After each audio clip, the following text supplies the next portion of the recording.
प्राचीन समय की बात है। सूर्य, चंद्रमा, मंगल, बुध, बृहस्पति, शुक्र, शनि, राहु और केतु अर्थात यह नवग्रह एक स्थान पर एकत्रित होते हैं। परस्पर वाद विवाद होने लगा कि हम लोगों में सबसे बड़ा और श्रेष्ठ ग्रह कौन है। सभी अपने आप को बड़ा मान रहे थे। कोई भी अपने आप को छोटा कहा जाना पसंद नहीं कर रहा था। बहुत तर्क वितर्क के पश्चात भी जब कोई निर्णय नहीं हुआ तो सभी ग्रह आपस में उलझते हुए अपने विषय के प्रति गंभीर होकर देवराज इंद्र के पास पहुंचे जाते हैं और बोलते हैं, हे इंद्र, आप सब देवों के देव हैं। हम सभी ग्रहों में मतभेद हुआ है कि हम सब में सबसे बड़ा कौन है और कौन छोटा। आप इस बात का फैसला कीजिए। राजा इंद्र सारी बातें सुनकर तुरंत समझ जाते हैं, किंतु उन्होंने कोई जवाब नहीं दिया। फिर वे बात टालने की कोशिश करते हुए बोले, मुझ में इतना सामर्थ्य तो नहीं है जो आपके छोटे और बड़े का निर्णय कर सकूं। मैं अपने मुंह से कुछ नहीं कह सकता, पर हां, एक उपाय है। इस समय भूलोक में उज्जैन नगरी के राजा विक्रमादित्य सबसे पहले अच्छा और न्याय करने वाला राजा है। अतः आप सभी उनके पास जाओ। मैं आपका न्याय करने में असमर्थ हूं, मगर राजा विक्रमादित्य अवश्य न्याय करेंगे। देवराज इंद्र के इन वचनों को सुनकर सभी ग्रह पृथ्वी लोक पर राजा विक्रमादित्य के दरबार में जा पहुंच जाते हैं और अपनी समस्या से उन्हें अवगत कराते हैं। राजा विक्रमादित्य उनकी बात सुनकर अत्यंत चिंतित हो जाते हैं और उन्हें कोई जवाब नहीं सूझता है। वह शांत रहते हैं। वे मन ही मन सोच रहे थे कि ये सभी ग्रह हैं, किसे छोटा कहूं और किसे बड़ा कहूं। जिसे छोटा कहूंगा वही मुझसे कुपित हो जाएगा। न्याय के लिए जब ये मेरे पास आए हैं तो मुझे न्याय तो करना ही है। किस प्रकार न्याय करूं? शांत चित्त से विचार करने के पश्चात एक उपाय उनके जहन में आता है। फलस्वरूप उन्होंने स्वर्ण, चांदी, कांसी, पीतल, शीशा, रांगा, जस्ता, अभ्रक और लोहा 9 धातुओं के 9 सिंहासन बनवाते हैं और उन सभी आसनों को अपनी राजसभा में क्रम से विधिपूर्वक, जैसे सोने का सिंहासन सबसे आगे तथा लोहे का सबसे पीछे रखवा देता है। इसके पश्चात राजा राज ज्योतिषी को बुलवाकर आदेश देता है कि ज्योतिष ग्रंथों में जिस क्रम में ग्रहों का स्थान है उसी क्रम से ग्रहों के आसन ग्रहण करने की प्रार्थना की जाए। इस प्रकार सबसे उत्तम तथा सबसे आगे रखा हुआ स्वर्ण का बना सिंहासन सूर्य को मिलता है, चांदी का सिंहासन चंद्रमा को तथा शेष धातुओं के सिंहासन अन्य ग्रहों को मिलते हैं। सबसे पीछे रखा हुआ लोहे का बना सिंहासन शनिदेव को मिलता है। राजा विक्रमादित्य की इस बात को अपना अपमान समझते हुए शनिदेव क्रोध से लाल हो जाते हैं। उनकी भ्रुकुटियां तन गईं, जबड़े भींच गए, मुट्ठियां भींच गईं। फिर वे आग बबूला होकर क्रोध में बोलते हैं, हे मूर्ख राजा, तू मेरे पराक्रम और मेरी शक्ति को नहीं जानता। सूर्य 1 राशि पर 1 महीना, चंद्रमा 2.25 दिन, मंगल 1.5 महीना, बृहस्पति 13 महीने, बुध और शुक्र 1-1 महीने, राहु और केतु उल्टे चलते हुए केवल 18 महीने ही एक राशि पर रहते हैं, परंतु मैं एक राशि पर 2.5 अथवा 7.5 साल तक रहता हूं। बड़े बड़े देवताओं को मैंने कठोर दुखी और कष्ट दिए हैं। राजन, ध्यानपूर्वक मेरी बात सुनो। मर्यादा पुरुषोत्तम भगवान रामचंद्र पर जब मेरी 7.5 आई तो उन्हें राज्य त्याग कर वनवास को जाना पड़ा था। रावण पर 7.5 आई तो राम और लक्ष्मण ने लंका पर आक्रमण कर दिया था।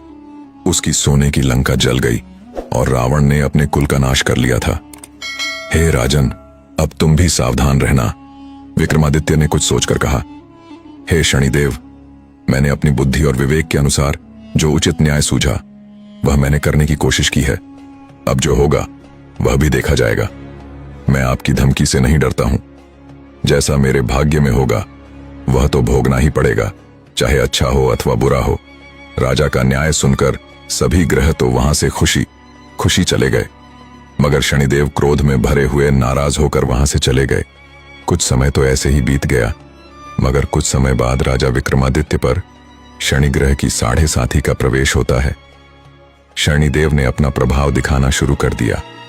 शनिदेव घोड़ों के व्यापारी का रूप धारण कर अनेक सुंदर घोड़े साथ ले राजा विक्रमादित्य की राजधानी उज्जैन में पहुंच जाते हैं। जब राजा ने घोड़े के सौदागर के आने के बारे में सुना तो उन्होंने अपने अश्वपाल को सुंदर और शक्तिशाली घोड़े खरीदकर लाने को कहता है। घोड़े बेहद सुंदर और शक्तिशाली थे। अश्वपाल उनके दाम सुनकर चौंक पड़ता है। उसे गहरा आश्चर्य होता है। उसने तुरंत राजा को खबर देता है। अश्वपाल के कहने पर राजा ने घोड़ों को देखा और एक अच्छा घोड़ा देखकर उस पर सवारी करने के लिए चढ़ जाता है। राजा के घोड़े पर चढ़ते ही घोड़ा तीव्र गति से दौड़ पड़ता है। फिर घोड़ा राजा को लेकर एक घने जंगल में पहुंच जाता है तथा वहीं राजा विक्रमादित्य को अपनी पीठ से गिराकर अदृश्य हो जाता है। उसके बाद राजा ब्यावान जंगल में भूखा प्यासा इधर उधर भटकने लगता है। राजा के हाल बेहाल हो जाते हैं। भटकते भटकते बहुत देर बाद राजा एक ग्वाले को देखता है। ग्वाले से निवेदन करने पर ग्वाले ने प्यास से व्याकुल राजा को पानी पिलाता है और एक नगर का रास्ता भी बताता है जो उस स्थान के पास में ही था। उस वक्त राजा की अंगुली में एक अंगूठी थी। राजा खुश होकर ग्वाले को वह अंगूठी देता है और फिर शहर की ओर चल पड़ता है। राजा नगर पहुंच एक सेठ की दुकान में जाकर बैठ जाता है। राजा खुद को उज्जैन का निवासी और बीका नाम बताता है। साहूकार राजा को उच्च घराने का समझकर पानी पिलाता है। भाग्यवश उस दिन साहूकार की बिक्री पहले वालों दिनों की अपेक्षा अधिक हुई थी। तब सेठ ने राजा को भाग्यवान मानकर उसे अपने साथ अपने घर ले जाता है और भोजन कराता है। भोजन करते वक्त राजा विक्रमादित्य एक अद्भुत घटना देखता है। एक हार खूंटी पर लटक रहा था और खूंटी उस हार को निगल रही थी। इस अद्भुत दृश्य को देखकर उनके पैरों के नीचे की जमीन खिसकने लगती है, लेकिन वो चुप रहता है। सहसा भोजन के बाद जब साहूकार खूंटी पर से हार उतारने के लिए जाता है तो खूंटी पर वह हार नहीं मिलता है। तब उसने सोचा कि बीका के अलावा कोई और व्यक्ति उस कमरे में नहीं आया है, अतः हार की चोरी इसी व्यक्ति ने की है।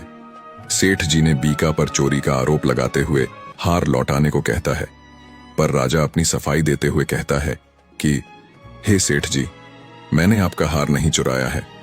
मैंने तो हार को खूंटी को निगलते हुए देखा है। आपका हार खूंटी निगल गई है। खूंटी हार नहीं निगल सकती है भला। बेजान चीजें भी किसी चीज को निगलती हैं कभी। इस पर विवाद बढ़ता गया और सेठ बीका को उस नगर के राजा के पास ले जाता है और सारी बात राजा से कहता है। राजा ने आज्ञा दी कि हार का चोर यही व्यक्ति है, इसके हाथ पैर काटकर चौरांगिया कर दो। राजा की आज्ञा पाकर उसके सैनिकों ने विक्रमादित्य के हाथ पैर काटकर जंगल में फेंक देते हैं। फलस्वरूप राजा विक्रमादित्य अपाहिज होकर इधर उधर भटकने लगता है। अब बेचारे राजा की हालत ऐसी हो गई कि किसी ने रोटी का टुकड़ा मुंह में डाल दिया तो खा लिया, अन्यथा यूं ही भूखा प्यासा पड़ा रहता। रास्ते जाते एक तेली की नजर उस पर पड़ती है और वह उस पर तरस खाकर उसे थोड़ा सा तेल उसके घावों पर लगाने को दे देता है, जिसके फलस्वरूप तेली का व्यापार उसी दिन से प्रगति करने लगता है। 2-4 दिन यह क्रम चलता रहा। एक दिन तेली ने व्यापार वृद्धि से प्रसन्न होकर विक्रमादित्य को अपने घर ले जाता है और कोल्हू पर बिठा देता है। विक्रमादित्य कोल्हू पर बैठा अपनी आवाज से बैलों को हाँकता रहता। कुछ वर्षों में शनि की दशा समाप्त हो गई। बीका अपनी उदासी काटने के लिए कभी कभी मल्हार राग गाया करता था। एक रात वह वर्षा को देखकर राग मल्हार गाने लगता है। उसका गीत सुनकर उस शहर के राजा की कन्या उस पर मोहित हो जाती है और दासी से खबर लाने के लिए कहती हैं, देखो तो जरा इस राग को कौन गा रहा है। दासी ने देखा कि एक अपाहिज व्यक्ति तेली के कोल्हू पर बैठा मल्हार गा रहा है। दासी ने महल में आकर सारा वृत्तांत कह सुनाती है। उसी समय राजकुमारी ने निर्णय ले लिया कि वह उसी व्यक्ति से शादी करेगी जो मल्हार गा रहा था। प्रातःकाल दासी जब राजकुमारी को जगाने गई तो राजकुमारी ने खाना पीना त्याग कर बिस्तर पर पड़ी रो रही थी। दासी राजकुमारी का यह हाल देखकर घबरा उठती हैं। वह तुरंत राजा रानी के पास जा पहुंचकर उनसे सारी बातें कह सुनाई। राजा रानी तुरंत राजकुमारी के पास आते हैं और उससे उसके दुख का कारण पूछते हैं। बेटी, तुम क्यों अनशन लिए पड़ी हो? तुम्हें किस बात का दुख है? जो भी पीड़ा हमसे कहो, हम तुम्हारा दुख दूर करने का प्रयत्न करेंगे। राजकुमारी ने अपने मन की मंशा राजा रानी को बता देती है। बेटी, वह अपाहिज चौरांगिया है, तेली के कोल्हू के बैल हाँकता है। वह भला तुम्हें क्या सुख देगा? तुम्हारा विवाह तो किसी राजकुमार से होगा।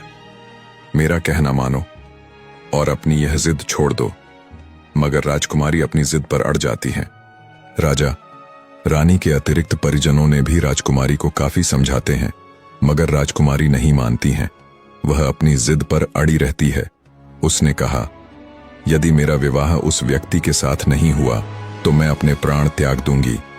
बेटी की जिद देख राजा क्रोधित हो जाता है और कहता है, तेरी ऐसी ही जिद है तो जो तुझे अच्छा लगे वैसा ही कर। फिर राजा तेली को बुलवाता है, उसे सारा हाल कह सुनाता है और तेली को अपाहिज व्यक्ति से अपनी बेटी के विवाह की तैयारी करने का आदेश देता है। फिर राजकुमारी का विवाह अपाहिज विक्रमादित्य बीका के साथ हो गया।